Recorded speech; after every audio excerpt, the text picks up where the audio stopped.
മിശിഹായിൽ പ്രിയ സഹോദരീ സഹോദരങ്ങളെ, യേശുക്രിസ്തു സ്ഥാപിച്ച തിരുസഭയെ തകർക്കുവാൻ ലോകത്തിലെ ഒരു ശക്തിക്കും സാധിക്കുകയില്ല. എന്തെന്നാൽ അത് ദൈവപുത്രനായ യേശുവിൻ്റെ സഭയാണ്.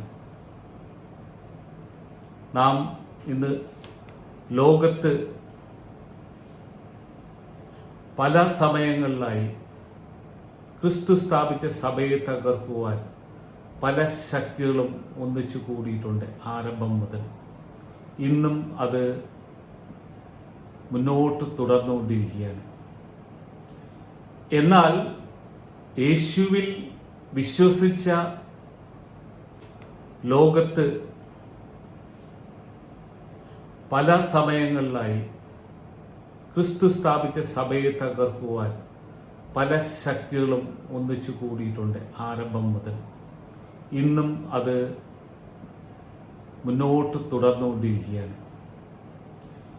എന്നാൽ യേശുവിൽ വിശ്വസിച്ച സഭാമക്കളല്ല അന്ന് സഭക്കെതിരെ പ്രവർത്തിച്ചുകൊണ്ടിരുന്നത്. വിജാതീയരായിരുന്നു. അവർക്ക് യേശുവിനെ അറിയുവാനായിട്ട് സാധിച്ചിരുന്നില്ല എന്നൊരു സത്യമുണ്ട്. എന്നാൽ എറണാകുളം അങ്കമാലി അതിരൂപതയിൽ ഇന്ന് നടക്കുന്ന കലഹത്തിൻ്റെ അവസാന നാളുകളിലേക്ക് പോവുകയാണ്. എന്നാൽ ദൈവം സ്ഥാപിച്ച സഭയെ വിശ്വസിച്ചും രക്ഷകനായ യേശുവിനെ രക്ഷകനും നാഥനുമായി സ്വീകരിച്ചുകൊണ്ട് ഒരു കൂട്ടം ദൈവമക്കൾ ഇന്നും ദൈവത്തിനോട് പ്രാർത്ഥനയോടും യാചനയോടും കൂടി സഭയ്ക്ക് വേണ്ടി പ്രാർത്ഥിക്കുന്നുണ്ട്. അതിനുവേണ്ടി തീർച്ചയായും കർത്താവിൻ്റെ ദൂതന്മാർ പ്രവർത്തിക്കുകയാണ്. ഈ ലോകത്ത് ക്രിസ്തുവിലൂടെ നിത്യരക്ഷ പ്രാപിച്ച വളരെയധികം വിശുദ്ധന്മാരും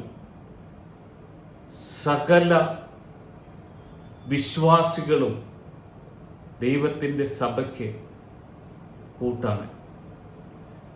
ഈ ശക്തി മാനുഷിക ശക്തിയല്ല, ദൈവത്തിൻ്റെ ശക്തിയാണ്, കൂട്ടായ്മയാണ്. ഇന്ന് തിരുസഭയെ നയിക്കുവാൻ, അജഗണത്തെ മേയ്ക്കുവാൻ കർത്താവായ യേശുവാണ് വിശുദ്ധ പത്രോസിനെ തെരഞ്ഞെടുത്തത്. യോഹന്നാന്റെ സുവിശേഷം 21 അധ്യായം 15 മുതൽ 18 വരെയുള്ള വാക്യങ്ങൾ വായിക്കുമ്പോൾ നമുക്ക് മനസ്സിലാകും. ആ സഭയെ നയിക്കുവാൻ, പരിപാലിക്കുവാൻ ദൈവം തെരഞ്ഞെടുക്കുന്നത് പരിശുദ്ധാത്മാവിലൂടെയാണ്. എന്നാൽ പരിശുദ്ധാത്മാവിനെതിരെയും സഭാ ക്രമീകരണങ്ങൾക്കെതിരെയും പ്രവർത്തിക്കുന്ന ഒരു കൂട്ടം അൽമായരും പുരോഹിതരും, എന്തിനേറെ പറയുന്നു ഇടയന്മാരും സഭയ്ക്കെതിരെ പ്രവർത്തിക്കുമ്പോൾ മൗനം പാലിക്കുന്ന സഭാമക്കളെയും നമുക്ക് കാണുവാൻ സാധിക്കും. അത് ക്രിസ്തുവിൻ്റെ രണ്ടാം വരവിൻ്റെ കാലഘട്ടത്തെ സൂചിപ്പിക്കുകയാണ്. കർത്താവ് പറഞ്ഞിട്ടുണ്ട്, യുദ്ധങ്ങളോ മഹാമാരികളോ മാത്രമല്ല, ഇന്ന് സഭയ്ക്കുള്ളിൽ നിന്ന് തന്നെ സഭയ്ക്കെതിരെ പ്രവർത്തിക്കുന്ന ശക്തികൾ, അവരിലൂടെ ദുഷ്പ്രേരണ ലഭിച്ചുകൊണ്ട് സഭയ്ക്കെതിരെ പ്രവർത്തിക്കുന്ന ദൈവജനങ്ങളും. അതെ, യേശുവിൻ്റെ കാലഘട്ടത്തിലും ഇങ്ങനെ തന്നെയല്ലേ ആയിരുന്നോ? ദുഷ്പ്രേരണകൾ നൽകാതിരിക്കുക. മത്തായിയുടെ സുവിശേഷം 18 അധ്യായം 6 മുതൽ 9 വരെയുള്ള വാക്യങ്ങൾ വായിക്കുമ്പോൾ ഇന്ന് ദുഷ്പ്രേരണ നൽകിക്കൊണ്ടിരിക്കുന്ന ഇടയന്മാരെയും പുരോഹിതന്മാരെയും കുറിച്ച് കർത്താവിനൊരു പദ്ധതിയുണ്ട്. അത് മനസ്സിലാക്കുവാൻ 2 തെസ്സലോനിക്ക 2-ാം അധ്യായം 11-ാം വാക്യം തന്നെ വായിച്ചാൽ മതി. എന്നാൽ നിത്യജീവനിലേക്ക് കടക്കുവാൻ വേണ്ടി ശ്രമിക്കുന്ന ദൈവമക്കൾ അറിഞ്ഞിരിക്കുക, ദുഷ്പ്രേരണകൾ ഒരിക്കലും നൽകരുത്.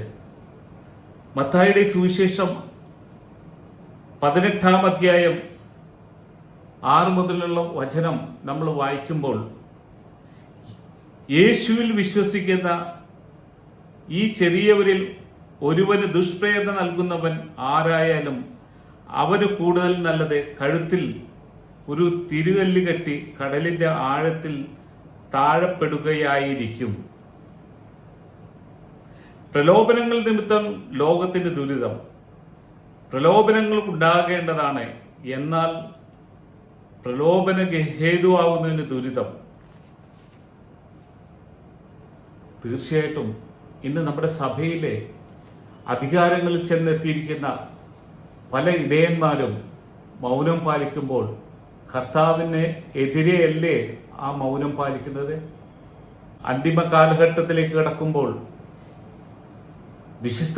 വിശുദ്ധ വസ്ത്രങ്ങൾ അണിഞ്ഞ് നടക്കുന്ന ഒരു പറ്റം ഇടയന്മാരെ നമുക്ക് കാണുവാൻ സാധിക്കുന്നു. തീർച്ചയായും നാം വിചിന്തനം ചെയ്യേണ്ട ഒരു കാലഘട്ടത്തിലൂടെയാണ് നാം പോകുന്നത്. ഇവിടെ സഭയ്ക്ക് വേണ്ടി നിലപാടുകൾ എടുത്തിട്ടുള്ള ദൈവജനത്തെ മനസ്സിലാക്കാതെ സമവായം നടത്തുന്ന മെത്രാപ്പോലിത്തമാരെ കാണുന്നു. ജീവിച്ചിരിക്കുന്ന കാലഘട്ടത്തിൽ ഞാൻ ഒരിക്കലും കണ്ടിട്ടില്ല ഒരു വിഭാഗത്തിനെ മാത്രം വിളിച്ചിട്ട് സമവായം നടത്തുന്നത്.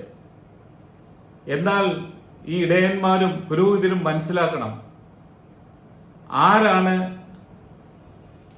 ഈ ഏകീകൃത ബലി നടപ്പിലാക്കണമെന്ന് തീരുമാനമെടുത്തത്? സീറോ മലബാർ സഭയിലെ സീനഡല്ലയോ? അൽമായരല്ലല്ലോ.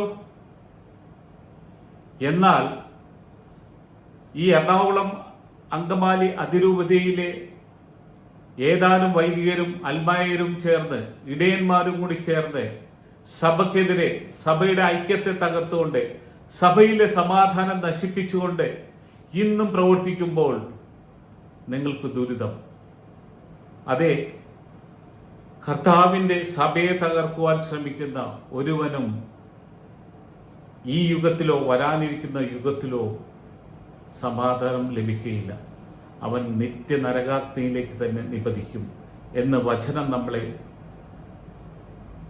ഉദ്ബോധിപ്പിക്കുന്നുണ്ട്. പുതിയതായി പൗരോഹിത്യം സ്വീകരിക്കുവാൻ തുനിഞ്ഞ പുതിയ വൈദികർ, അവർക്ക് എൻ്റെ വചന ശുശ്രൂഷയിലൂടെ ഒരു മുന്നറിയിപ്പ് നൽകിയിരുന്നു.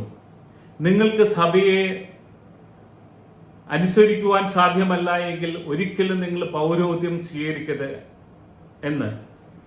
എന്നാൽ ഇന്നും ആ പൗരോഹിത്യം സ്വീകരിച്ചിട്ട് സഭയെ അനുസരിക്കാതെ പോകുന്ന നിങ്ങൾ ആരെയാണ് ധിക്കരിക്കുന്നത്? ഒരിക്കലും യേശുവിനെ നിങ്ങൾക്ക് ഇല്ലാതാക്കുവാൻ സാധ്യമല്ല. നിങ്ങൾ കെണിയിൽ പെട്ടിരിക്കുകയാണ്.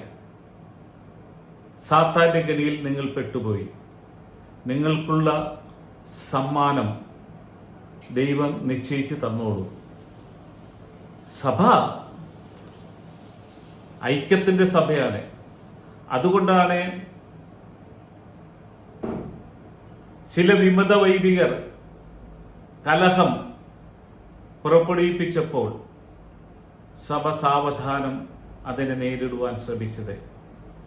എന്നാൽ സഭയെ നയിക്കുന്ന അധികാരികൾക്ക് ദൈവവചനത്തിലൂടെ കർത്താവ് ഒരു മുന്നറിയിപ്പ് നൽകിയിട്ടുണ്ടായിരുന്നു. നമ്മുടെ നിയമഗ്രന്ഥമാണ് വിശുദ്ധ സുവിശേഷം. അവയിൽ യേശുവിന്റെ കൂടെ ഉണ്ടായിരുന്ന 72 പേർ ഈ വചനം കഠിനമെന്ന് പറഞ്ഞു മുന്നോട്ട് പോകുമ്പോൾ, അവര് യേശുവിനെ തിരസ്കരിക്കുമ്പോൾ, ഒരിക്കലും യേശു ചെന്ന് നിങ്ങൾ എൻ്റെ കൂടെ നിൽക്കണമെന്ന് പറഞ്ഞിട്ടേയില്ല.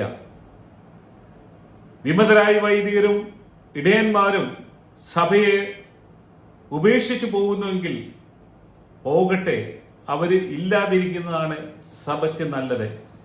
ക്യാൻസർ ആയിട്ടുള്ള ഭാഗങ്ങൾ സർജറി ചെയ്ത് കളയുന്ന പോലെ ഇവരെയും പുറത്താക്കേണ്ടതായ സമയം അതിക്രമിച്ചിരിക്കുകയാണ്. സഭാധികാരികളായിട്ട് വന്നിരിക്കുന്നവർക്ക് ആ അധികാരം വിനിയോഗിക്കുവാനാണ് ദൈവം അധികാരം നൽകിയിരിക്കുന്നത്. എന്നാൽ വേണ്ട സമയത്തും വേണ്ട രീതിയിലും പ്രവർത്തിക്കാത്ത സഭാധികാരികളെ കുറിച്ച് ഞങ്ങൾക്ക് പ്രത്യേകിച്ചൊന്നും പറയുവാനില്ല. വേണ്ട സമയത്ത് അത് ഓപ്പറേറ്റ് ചെയ്തിരുന്നെങ്കിൽ ഇന്ന് ഈ പറയുന്ന പോലെയുള്ള പ്രശ്നങ്ങൾ ഉണ്ടാവുമായിരുന്നില്ല.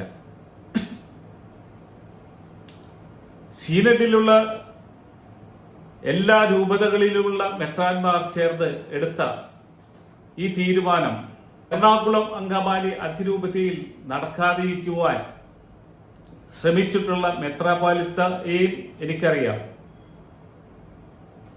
ഇതല്ലല്ലോ നമ്മുടെ സഭയ്ക്ക് വേണ്ടത്. കൂട്ടായ്മയിലൂടെ അല്ലേ പോകേണ്ടത്? എറണാകുളം അങ്കമാലി അതിരൂപതയിൽ ജീവിക്കുന്ന ഞാനും എൻ്റെ കുടുംബവും എൻ്റെ സഹോദരങ്ങളുമെല്ലാം, അതോടൊപ്പം തന്നെ സഭയെ സ്നേഹിക്കുന്ന എല്ലാ മക്കളും വളരെയധികം വിഷമത്തിലായിട്ടും അത് അറിഞ്ഞില്ല എന്ന് ധരിക്കുന്ന ഇടയന്മാരെ കാണുമ്പോൾ, പുരോഹിതരെ കാണുമ്പോൾ ഞങ്ങൾക്കൊന്നും സംസാരിക്കാതിരിക്കണമെന്നാണോ നിങ്ങൾ പറയുന്നത്? വചനത്തിന്റെ ശക്തിയിൽ ഞങ്ങൾ സഭയ്ക്കെതിരെയല്ല. സഭയെ നയിക്കേണ്ടവരായ വ്യക്തികൾ ചെയ്യേണ്ടതായ പലതും നിങ്ങൾ ചെയ്യുവാൻ മറന്നുകൊണ്ട് സഭയെ സ്നേഹിച്ചും സഭയെ വിശ്വസിച്ചും നിത്യരക്ഷയെ പ്രാപിക്കുവാനായിട്ട് ശ്രമിക്കുന്നതായ സഭാമക്കളെ കൈവിട്ടുകൊണ്ടുള്ള സഭാധികാരികളുടെ പ്രവർത്തനത്തെ ദൈവം പോലും ക്ഷമിക്കുകയില്ല എന്ന സത്യം ഞാൻ ഈ നിമിഷം അറിയിക്കുവാൻ ആഗ്രഹിക്കുന്നു. പരിശുദ്ധാത്മാവിന്റെ നിറവിൽ വചനം ഉദ്ഘോഷിക്കുന്ന ഞങ്ങൾ തീർച്ചയായിട്ടും ഇത് ദൈവാത്മാവിന്റെ ശക്തിയാൽ മാത്രമാണ് ഇങ്ങനെ സംസാരിക്കുവാൻ എനിക്ക് സാധിച്ചത്. എന്നിലൂടെ പരിശുദ്ധാത്മാവിന്റെ പ്രവർത്തനം നടത്തി തന്ന പിതാവായ ദൈവത്തിനും പുത്രനായ യേശുവിനും പരിശുദ്ധാത്മാവിന്റെ സഹവാസത്തിനും ഞാൻ നന്ദി അർപ്പിച്ചുകൊണ്ട് ബ്രദർ തോമസ് ജോർജ്.